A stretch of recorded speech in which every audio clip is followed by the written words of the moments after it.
Bom dia ainda, obrigado. Eu estou bastante satisfeita de estar aqui esse ano, porque, pela primeira vez, a gente consegue juntar aqui na academia 2 temas para um debate que eu acho que é isso que a gente precisa fazer enquanto academia.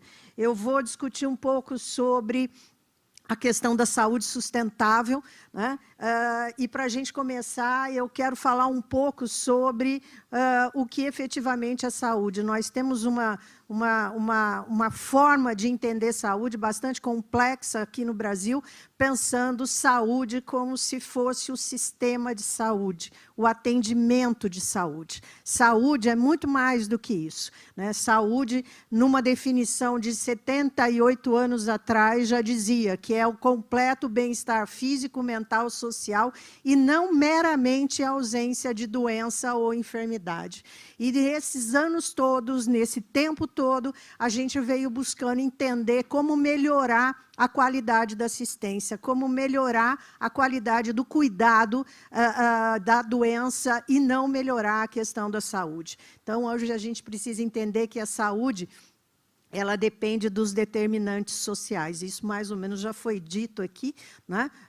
O Carlos Nobre falou muito sobre isso, a importância da gente entender que a saúde ela não depende do sistema de saúde. Eu posso investir o quanto eu quiser, o Brasil investe mais de 8% do seu PIB no sistema de saúde, que, na verdade, deveria ser chamado de um sistema de atendimento de doença, quando esse sistema, na verdade, ele só atende de 10% a 15% nos ganhos de expectativa de vida. Todo o restante vai depender da alimentação, da educação, do emprego, de todo o bem-estar social e ambiental que isso traz. Então, os determinantes sociais hoje deixam claro a desigualdade da saúde que nós temos no nosso país. Então, ou a gente começa a fazer uma discussão do que efetivamente é a saúde, ou então a gente vai ter problemas daqui para frente nas discussões de produtividade, nas discussões da própria educação, não é? Qual é o indivíduo que está preparado para aprender dentro desse contexto? Por isso, a defesa da saúde sustentável traz o entendimento de que saúde deveria estar em todas as políticas, até porque as questões da saúde elas estão ligadas aqui a todos esses fatores, né? O comportamento de saúde, os cuidados de saúde. Veja que os cuidados de saúde, que é o nosso sistema de saúde, ele atende, dentro desses determinantes, 20%, e os fatores sociais e econômicos e a questão ambiental. Então, essa relação fica clara para a gente entender que ou a gente começa a construir um relacionamento colaborativo intersetorial, ou então nós vamos continuar tentando achar alternativas para resolver problemas do nosso país de forma individualizada. A gente não resolve o problema da educação olhando a educação, não resolve o problema da saúde olhando a saúde individualmente. Então, entender que saúde em todas as políticas, ela se refere aí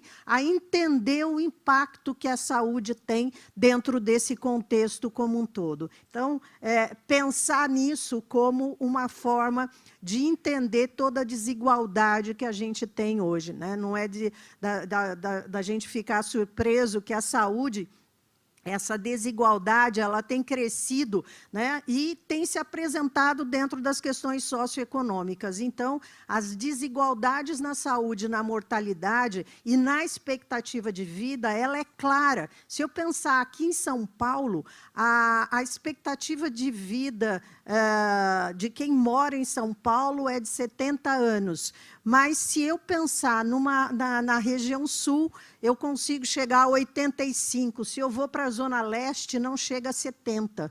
Então, essa desigualdade ela está muito próxima da gente, para a gente continuar tentando discutir as questões da saúde, como a gente vem discutindo até agora.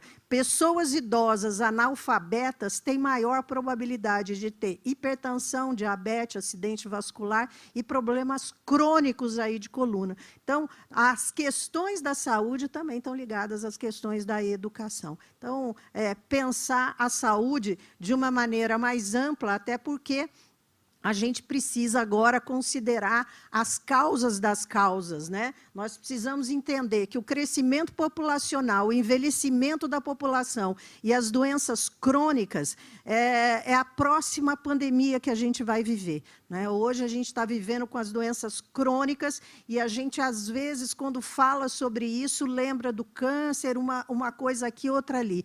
Mas isto é uma epidemia, o sistema não está preparado para isso. Nós já fizemos a transição demográfica e epidemiológica e nós não estamos preparando o sistema para trabalhar com as questões da prevenção e da promoção da saúde, e não cuidar de doença. Quanto mais eu investir no sistema de saúde, mais eu vou ter que investir nesse sistema. Quanto menos eu enxergar as ações de promoção e de prevenção, mais eu vou ter que investir nesse sistema. Então, identificar os fatores socioeconômicos e ambientais que estão influenciando efetivamente a saúde e reconhecer a natureza complexa do processo de formulação de políticas, né? Se a gente continuar com a formulação das políticas sendo feitas de forma fragmentada e não olhando isso tudo como um grande sistema, que é o que a gente vive, dificilmente nós vamos encontrar uma alternativa. E entender as características aí de todas as oportunidades que a gente tem quando consegue juntar as diferentes áreas para fazer uma discussão, como a gente vai fazer aqui, da saúde e da educação, né? Mas eu ainda tenho meio ambiente, eu tenho transporte, eu tenho tantas outras áreas que precisam estar ligadas a essa discussão, né? E que a gente precisa criar uma infraestrutura para que essa discussão realmente chegue aí em algum lugar. E por que a gente fala na saúde e por que a saúde precisa ser sustentável, né? Nós precisamos começar a pensar na sustentabilidade, né? Não só de uma maneira tão ampla como foi colocado aqui, a gente tem uma oportunidade enorme, mas o setor da saúde hoje ele é responsável por 4% das emissões de gases de efeito estufa. Se nós fôssemos um país, nós seríamos o 5º país mais poluidor do mundo. Os cuidados de saúde hoje, nós emitimos mais emissões de gases do que o próprio setor aéreo. Então, assim, são questões que precisam ser discutidas, não é? Porque quando a gente fala de sustentabilidade, às vezes fica difícil a gente pensar em tantas ações que precisam ser desenvolvidas. Mas, quando eu começo a olhar isso dentro de setores, existe muita coisa que a gente pode fazer. Os hospitais, eles geram em torno de 2,5 kg de resíduos por leito, por dia, com uma porcentagem significativa de resíduos classificados como perigosos. 20%, na verdade, de todo o resíduo que se produz dentro dos hospitais são resíduos perigosos. A grande verdade é que nós juntamos tudo isso e 100% se torna resíduos perigosos, e aí vão para a incineração, e aí entra todo esse processo. Então, oi? Incineração. Então, o que a gente precisa começar a refletir que o sistema de saúde, os sistemas de saúde que têm uma infraestrutura fraca vão ser os que mais vão sofrer dentro desse processo que a gente vem discutindo de desenvolvimento sustentável, né? 3,6 bilhões de pessoas já vivem em áreas altamente suscetíveis a mudanças climáticas. Então, nós estamos vivendo dados assim que estão muito claros, né? E foi colocado aqui esse ponto que nós vamos ter que entender para poder buscar essas grandes melhorias. E nós podemos escolher e tentar entender o que é que a gente quer aí e o que é que a gente pode fazer dentro desse processo. A saúde sustentável, né, é uma prática que vem para melhorar a saúde e o bem-estar de todos, né? Não é um pré-requisito para atingir a agenda de 2030, né? Porque quando a gente fala de saúde sustentável, todo mundo entra dentro das ODS e acredita que isso é uma questão de atingir as metas para 2030. Isso, na verdade, é uma jornada que a gente precisa começar a fazer uma reflexão agora, né, se a gente quiser direcionar a população a uma situação mais sustentável e de bem-estar dentro desse mundo. Então,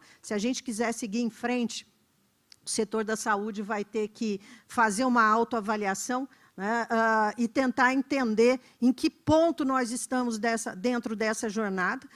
Não é acreditar que a inteligência artificial, que os robôs e toda essa tecnologia que a gente está vendo de desenvolvimento dentro da saúde, isso vai fazer a diferença que a gente espera para o futuro como um todo. Então, nós precisamos fazer uma análise do que é que nós estamos fazendo dentro das operações, dentro dos produtos e serviços, na cadeia de suprimentos. Nós ainda temos um problema enorme na cadeia de suprimentos na área da saúde. Hoje de manhã eu estava escutando aí, o SUS já está sem insulina. Quer dizer, nós temos um problema de abastecimento sério dentro do nosso sistema e no meio ambiente mais amplo. Como é que essas políticas, né, vêm trazendo aí um impacto econômico dentro desse setor. Então, entender os desafios, eu acho que a gente já conseguiu entender, né? O que a gente precisa agora é tentar reinventar a maneira como essas mudanças precisam começar a ser implantadas, porque tudo que a gente tinha que identificar de grandes desafios dentro desse nosso cenário da saúde, nós já identificamos. O que a gente precisa agora é tentar fortalecer uma infraestrutura de qualidade, né? Não é mais possível a gente continuar tentando discutir qualidade, criar uma cultura de qualidade dentro do setor da saúde, aonde todos têm uma definição diferente de qualidade. O Ministério da Saúde acha que qualidade é uma coisa, a Anvisa acha que é outra. Hoje a gente tem pouca regulação nas questões da metrologia, né? A ANS, que trabalha saúde suplementar, acha que saúde é outra coisa. Então, nós precisamos começar a fazer uma discussão de como criar essa infraestrutura de qualidade se a gente quiser efetivamente um desenvolvimento sustentável. Fazer projetos, né, não é o mesmo que transformar o sistema. Nós temos 1 milhão de projetos que funcionam bem em áreas restritas e que, por um determinado tempo também, porque recebem um investimento e, durante um período, acabam dando resultados e, às vezes, se tornam até exemplos de como é que se pode transformar tudo isso.